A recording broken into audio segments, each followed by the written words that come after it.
நீங்கள் கேட்டுக்கிட்டு இருக்குது ஒரு கதை சொல்லட்டுமா சார் பாட்காஸ்ட் அண்ட் பேசிக்கிட்டு இருக்குது நான் அவங்க ஆண்டோ. நான் வந்து லாஸ்ட் வீடியோவில் சொல்லியிருப்பேன், இந்த மாதிரி என்னுடைய பாட்காஸ்ட் சேனல் வந்து இனிஷியலாக நான் ஆரம்பிக்கிறப்போ வேறு மாதிரி கண்டென்ட்ஸ்லாம் போட்டுக்கிட்டு இருந்தேன். இப்போ அதுலேருந்து டீவேட் ஆகி ரீசெண்டாக நடக்கிற இஷ்யூஸ் பற்றி என்னுடைய ஒப்பீனியன்ஸ்லாம் வந்து ஷேர் பண்ண ஆரம்பித்து இப்போது இம்பார்ட்டன்ஸ் அதுக்கு மட்டுமே கொடுத்துட்ருக்க மாதிரி எனக்கு ஃபீல் ஆகுது அப்படின்னு நான் சொல்லி வாயை மூடல. போன கண்டென்ட் போட்டேன்னா இப்போ அடுத்து அதோடைய பார்ட் 2 அப்லோட் பண்ணலாம் அப்படின்னு நினைக்கிற டைமில் திடீர்னு என்னுடைய மைண்ட் சேஞ்ச் ஆகி இப்போது ரீசெண்டாக நான் என்னென்னலாம் கோ த்ரூ பண்ணிகிட்ருக்கேன் அப்படிங்கிற விஷயத்த வந்து ஷேர் பண்ணுறதுக்காக தான் இன்றைக்கி இங்கே வந்திருக்கேன்.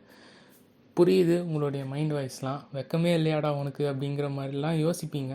ஆனால் என்ன பண்ணுறது, நான் என்ன யோசிக்கிறேனோ எனக்கு என்ன சொல்லணும்னு தோணுதோ அது எல்லாத்தையும் பேசுறதுக்கான ஃபுல் ஃப்ரீடம் வந்து எனக்கு இந்த ஒரு மீடியமில் இருக்குதுன்னு நான் நம்புகிறேன். கேட்குற உங்ககிட்டையும் அதை நான் நிறைய தடவை சொல்லியிருக்கேன். ஹோப் நீங்கள் அதை கேட்பீங்கன்னு நம்புகிறேன். சரி, ஓகே. ரீசெண்ட் டைம்ஸாக நிறைய கண்டென்ட் போடுறதுக்கான ஐடியாவும் டைமும் என்கிட்ட இருந்தும் நான் வந்து அதுக்கான கண்டென்ட்ஸை வந்து இந்த சேனலில் அப்லோட் பண்ணாமல் இருந்ததுக்கான reason first of all current இல்லை.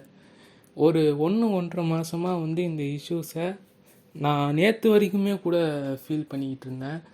ஏதாவது ஒரு கண்டென்ட் வந்து அப்லோட் பண்ணலாம் அப்படிங்கிற டைமில் வந்து கரண்ட் இல்லாமல் போயிடுது.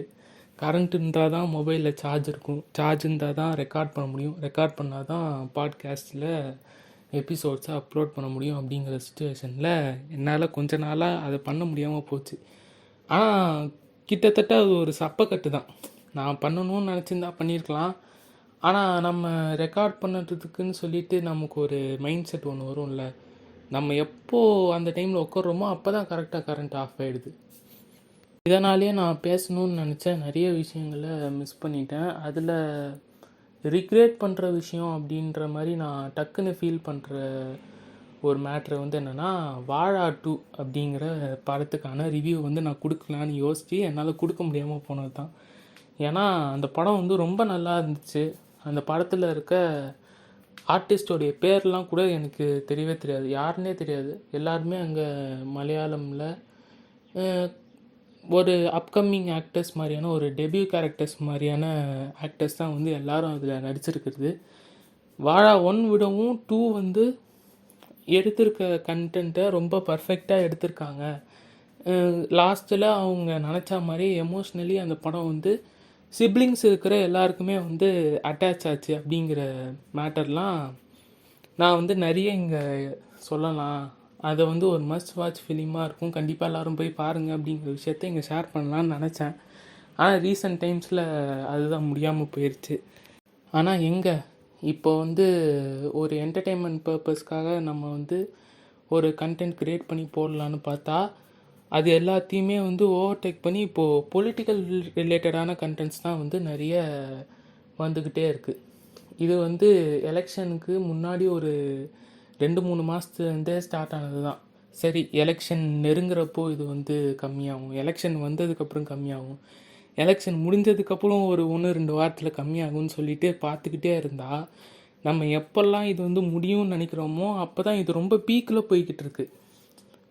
ஆக்சுவலாக இந்த பாலிட்டிக்ஸ் அப்படிங்கிற விஷயம் வந்து சராசரியாக எல்லாருக்கும் தெரிஞ்சிருக்கணும்.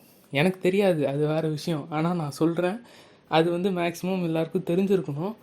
காமனாக பேசிக்காக இருக்கிற விஷயங்களாவது தெரிஞ்சிருக்கணும்.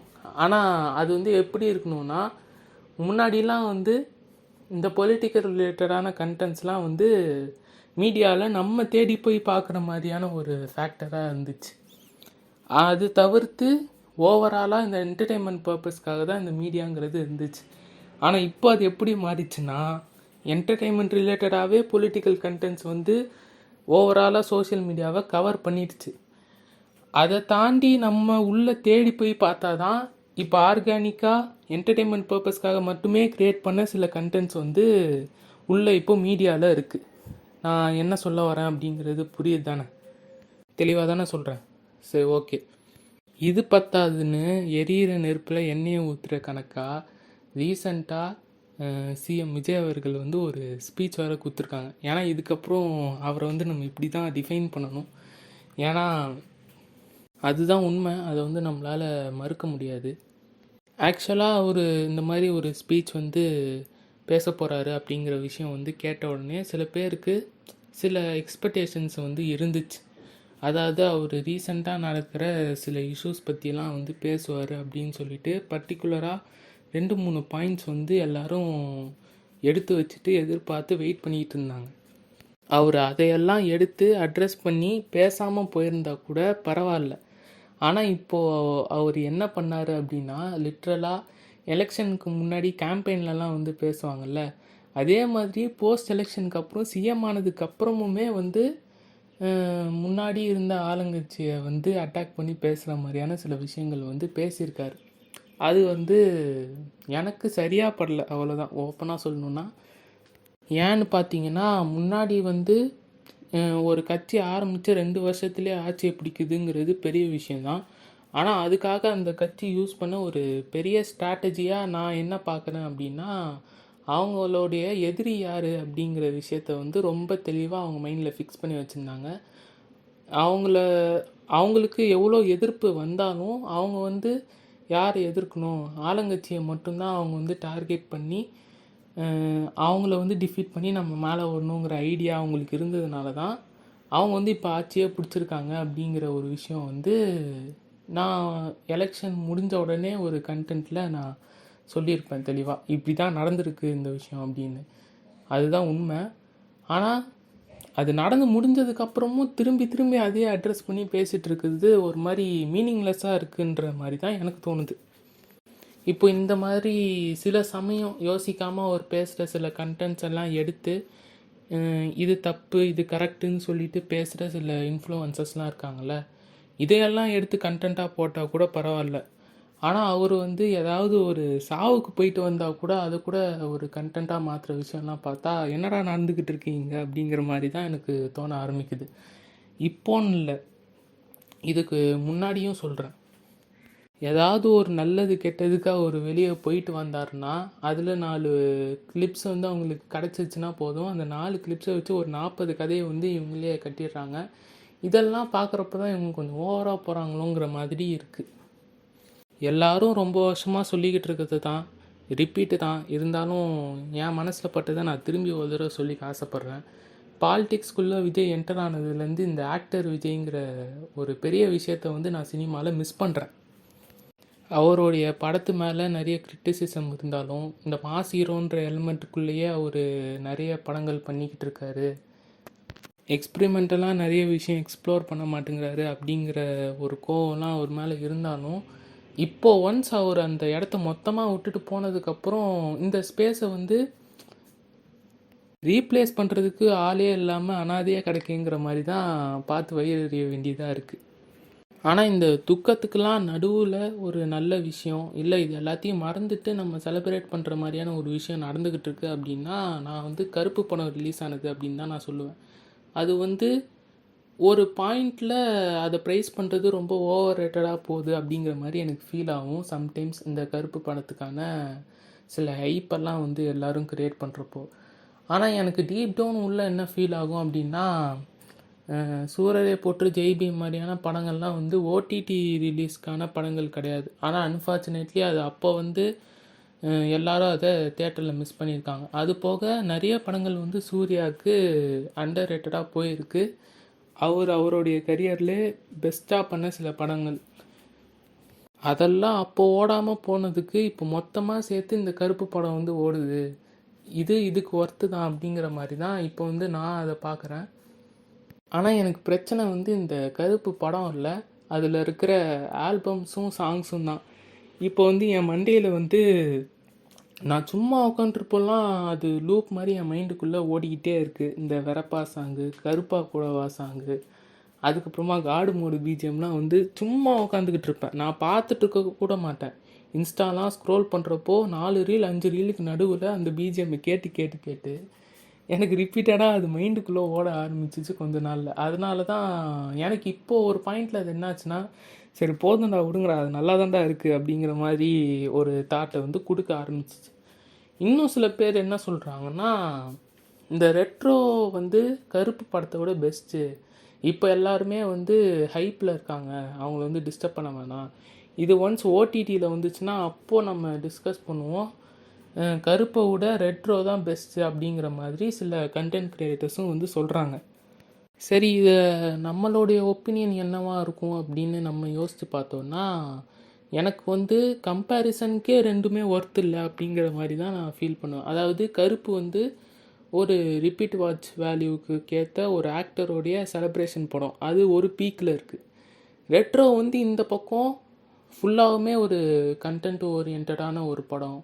அது வந்து ஒரு ஹீரோக்கான படம்னு இல்லாமல் ஒரு ஆக்டருக்கான படம். சூர்யா வந்து ஒரு ஆக்டராக அவருடைய ஃபுல் பொட்டென்ஷியலை யூஸ் பண்ண ஒரு படம். தி ஒன்னுங்கிற டைட்டில்லாம் வந்து இப்போது கருப்பில் யூஸ் பண்ணுறதெல்லாம் அந்த ரெட்ரோலேருந்து வந்தது தான். அப்படி பார்க்குறப்போ அது தனியாக இன்னொரு பக்கம் ஒரு பீக்கில் இருக்குதுன்னு வச்சுப்போம். அது ரெண்டத்தையுமே வந்து கம்பேர் பண்ணி இதுதான் வந்து ஆக்சுவல் கம்பேக்கு, இது கிடையாது அப்படிங்கிற மாதிரிலாம் சொல்லுவாங்க. ஆனால் கலெக்ஷன் வைஸ் பார்த்தா இது விட அதுதான் ஜாஸ்தி இருக்குது, அண்ட் இது என்ஜாயபிளாகவும் இருக்குது. அப்படிங்கிற பட்சத்தில் எனக்கு வந்து கருப்பு தான் பெஸ்ட்டு அப்படிங்கிற மாதிரி நான் அந்த ஸ்டாண்டர்டில் நின்றுக்கிறேன். ஆனால் எங்கேயோ பேச ஆரம்பித்து எங்கெங்கேயோ போயிட்டேன்னு நினைக்கிறேன். ஸ்டார்டிங்கில் அப்படியே என்னுடைய மைண்ட் செட்டில் இருந்து சொல்ல ஆரம்பித்து பாலிடிக்ஸ்குள்ளே என்ட்ராகி அங்கேருந்து அப்படியே சினிமா வழியாக வெளியே வந்தாச்சு. சரி, இப்போது எனக்கு இருக்கிற மைண்ட் செட்டுக்கு நான் என்ன பண்ணலான்னு யோசிச்சுட்டு இருக்கேன் அப்படின்னா, இன்ஸ்டாவை வந்து டீஆக்டிவேட் பண்ணிடலாம் அப்படின்னு யோசிக்கிறேன். ஆனால் பிரச்சனை என்னென்னா, என்னுடைய கண்டென்ட்ஸ் எல்லாமே வந்து நான் அதில் தான் அப்லோட் பண்ணுவேன். இப்போது என்னுடைய சேனல் வந்து ரொம்ப ஃபேமஸான சேனல்லாம் கிடையாது. நான் வந்து ஒன்ஸ் அப்லோட் பண்ணிட்டேன் அப்படின்ற உடனே உங்களுக்கு வந்து அது அல்காரிதமில் சஜஷனில் காட்டுறதுக்கு. நான் ஏதோ ஒரு சின்ன சேனல் வச்சுருக்கேன், அதில் இருக்க வீடியோஸ்லாம் வந்து ஒரு 4 பேர் பார்க்கணும் அப்படின்னா நான் தான் அந்த லிங்க்கை மறுபடியும் காப்பி பேஸ்ட் பண்ணி என்னுடைய ஸ்டோரியில் அப்லோட் பண்ணி எல்லாருக்கும் ஷேர் பண்ணணுங்கிற ஒரு சுச்சுவேஷன் இருக்குது. அந்த ஒரே ஒரு ரீசனுக்காக மட்டும்தான் நான் இன்னும் வந்து இவ்வளோ கூத்து நடந்தும் நமக்கு இதெல்லாம் வேணாம் அப்படிங்கிற ஒரு மைண்ட் செட் வந்து சேச்சுரேட் ஆகியும் இதுலேருந்து வெளியே வராததுக்கான ரீசன். ஆனால் கண்டிப்பாக ஒரு பிரேக் வந்து எனக்கு தேவைப்படுது. அது வந்து இன்னும் கொஞ்ச நாளில் நான் எடுத்துப்பேன். அதுக்கான ரீசன் என்னென்னா, சரி இந்த வீடியோடையே சொல்லிடுறேன். அதாவது ஆல்மோஸ்ட் ஒரு 94-93 கண்டென்ட் வந்து நம்ம சேனலில் அப்லோட் பண்ணியிருக்கேன், இதையும் சேர்த்து. அப்படி பார்த்தா இன்னும் கொஞ்ச நாளில் வந்து நம்ம சேனலில் 100th எபிசோடை வந்து அப்லோட் பண்ண போகிற ஒரு டைமும் வந்து வரப்போகுது. எப்போவுமே வந்து இந்த 25th வீடியோ 50th வீடியோலாம் வந்து ஒரு ஸ்பெஷலான டேயில் தான் வந்து நம்ம அப்லோட் பண்ணோம். அதே மாதிரி இந்த 100th எபிசோடையும் வந்து ஒரு ஸ்பெஷலான டேயில் அப்லோட் பண்ணலாம் அப்படிங்கிற ஒரு பிளான் இருக்குது. அதுவுமே வந்து இந்த சேனல் ஆரம்பித்து செகண்ட் இயர்க்குள்ளே போக போகிற டைமில் தான் வந்து நான் அதை அப்லோட் பண்ண போகிறேன். அந்த நாளும் வந்து இன்னும் நெருங்கிக்கிட்டு இருக்குது. ஸோ அதனால் கொஞ்சம் நாளைக்கு வந்து நான் நிறைய கண்டென்ட்ஸை அப்லோட் பண்ணலாம் அப்படிங்கிற ஒரு ஐடியாவில் இருக்கேன். தொடர்ந்து சேனலில் பார்த்துக்கிட்டே இருங்க. பேசணுன்னு நினச்சதான் பேசி முடிச்சாச்சு. அவ்வளோதான் இன்றைக்கான கண்டென்ட். இன்னொரு இன்ட்ரெஸ்டிங்கான எபிசோடில் உங்கள் எல்லோரையும் வந்து மீட் பண்ணுறேன். அது வரைக்கும் பை.